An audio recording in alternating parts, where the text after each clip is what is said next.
西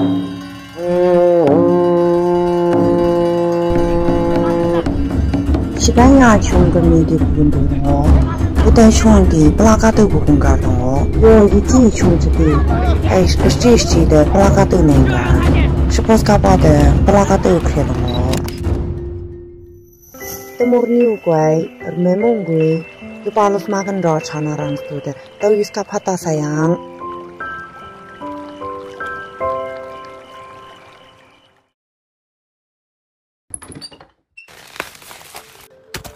我叫任卡曼，在姚记长大。我接触影像是因为身边的朋友好多都是拿起相机，然后拍这些东西，挺有意思的。那你拍的第一部片子主要是什么内容呢？2014年，名字叫《塞达梅隆》嘛，然后讲的是我们姚记加绒的一个传统剪牦牛。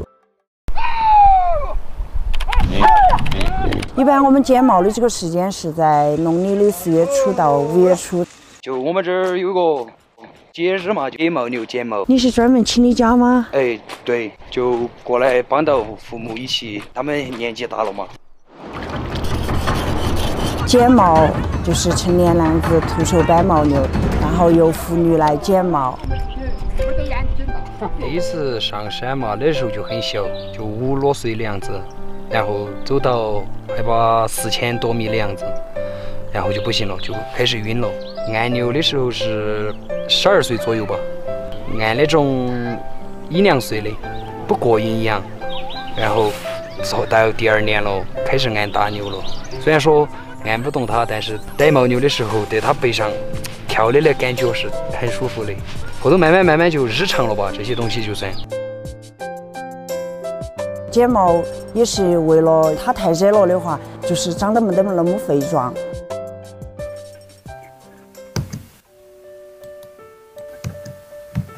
拍了之后，然后到处也去引展过，然后外国也去放过，大家都觉得西班牙有斗牛的那种，我们还有这种不一样的斗牛的方法。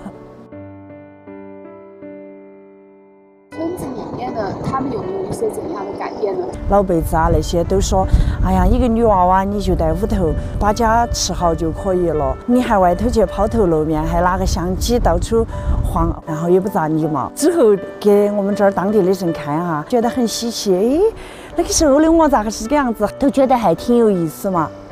然后就慢慢的就好像大家都很接受。像以前的话哈，我是可能我今天坐这儿，肯定我都是心心慌慌的，然后想到说我地头的事情还没有做，可能我的衣服还没有洗，从来都没有想到说是自己家乡的一些传统文化也是很需要那个保留下来。应该这个是对我最大的一个改变。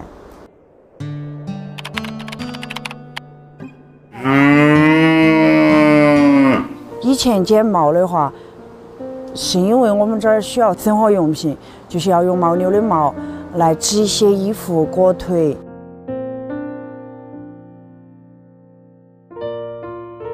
我的童年就是在妈妈的那个织布声当中长大的。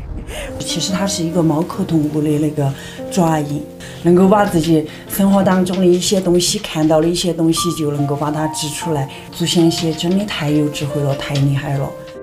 这几年保护高山草场，我们都开始减少养牦牛了。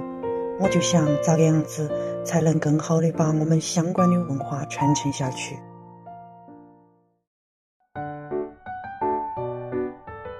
最后就用那个牦牛毛来变成一个商品嘛，拿来卖。最先把那个熊猫图案，弄到我们的一些产品上头的。是因为送给一些外国的朋友啊，那些他们也觉得熊猫才是代表我们中国的一个标签。再叫我们这儿有些当地的妇女嘛，面着的、一横着的、头子着的，这得小个叫着的，哎呦，你一条线对了。那。以前的就是很古老的那种织法传统啊，现在是因为时代不一样了嘛，就把我们年轻人的思想织在这上面，就是走向世界一样的。把它变成商品，然后帮它变成一个有价值的东西，可能才会有更多的人愿意去接受这个东西，自然而然他们就愿意去传承这个东西就。我会一直拍下去，因为我喜欢摄影，我想用影像把它记录下来，让以后我的孙子也晓得我们这一代人的生活是咋个样子生活的。